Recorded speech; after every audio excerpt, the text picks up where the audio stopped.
The DOJ is opening a criminal investigation into Federal Reserve Chair Jerome Powell. It is a massively controversial move that not only has Democrats up in arms, but top Republicans as well. The probe centers on a huge renovation of the Fed's Washington, D.C. headquarters and whether Powell misled Congress about the scope and the cost of the project. The building that's being renovated is 100 years old, and it's riddled with asbestos. Trump has been a harsh critic of Powell's leadership of the Fed. The president wants interest rates cut more steeply and more quickly. Powell, citing inflation and unemployment, has resisted. But beyond that clash over monetary policy, Trump has been attacking Powell for months over the cost of the headquarters in question and the renovation leading to this viral moment when Trump was attacking how much the renovation was costing. Watch. You're including the Martin renovation. You just added our entire capital. Yeah, you just added in a third building is what that is. That's a third building. Well, no, but it's a building that's being built. No, it was built 5 years ago. Right. We finished Martin 5 years ago. It's part of the overall work. But it's not new. Okay. President Trump says he didn't know about this criminal investigation by the DOJ. It's well known Trump is eager to fire and replace Fed governors like he doesn't like. Powell, his term's about to run out, and meanwhile, in 2 months. In the meantime, Powell says the threat of criminal charges is actually a way for Trump to try to undermine the Federal Reserve's independence.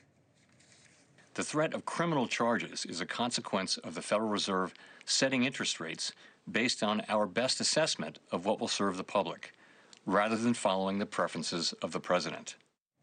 That statement was put out last night, Sunday night, extraordinary statement, just shortly after news broke of this criminal investigation. Joining us now from Capitol Hill is NewsNation Washington correspondent Joe Khalil. Joe, there's been a huge response from politicians on both sides of the aisle today. Yeah, and it's not always what you'd expect from the traditional breaking of the parties along party lines here. Elizabeth, plenty of things happening right now that we collectively didn't have on our bingo cards, as they say. One is the fact that the Federal Reserve Chairman is actually now under investigation by the DOJ, the fact that the DOJ actually went forward with it.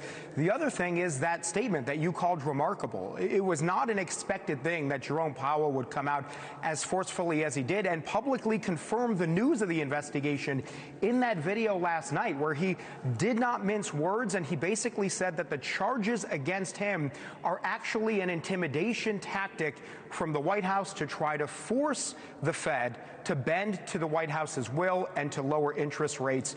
So really remarkable there. Now, from our perch here on Capitol Hill, again, we've heard a lot of reaction. Republican leaders, John Thune and Speaker Mike Johnson, they have really stuck to that middle ground and said, let's let the investigation play out. We don't have all the facts yet. And obviously, Democrats are very upset about this. But Republicans, many of them, behind closed doors, I've had conversations on text, on background, people who don't necessarily want to put their names on these quotes, but a lot of Republicans feeling uncomfortable with the idea that the Fed chair is now under investigation. Of course, there are a handful of strong Trump supporters and allies here in Congress. Some of them have publicly applauded the investigation, but the majority have either stayed quiet or, again, have expressed some reservations behind the scenes. One of the public exceptions to this is Senator Tom Tillis, who was incredibly upset by the news and actually says that he's going to withhold his vote for President Trump's nominees moving forward. Tillis says, quote, if there were any remaining doubt whether advisors within the Trump administration are actively pushing to end the independence of the Federal Reserve, there should now be none. He says it is now the independence and credibility of the Department of Justice that are in question. Tillis is a key vote here, Elizabeth, and what's important about this is that if he decides to withhold his vote and block President Trump's nominee, that effectively stops the nominee from advancing. Could be a real problem for the administration. Yeah, he's trying to, it's so puzzling. Jerome Powell will no longer be chair of the Fed in just a few months. And President Trump has the chance to put whoever he wants in that position. He put Jerome Powell in that position many years ago.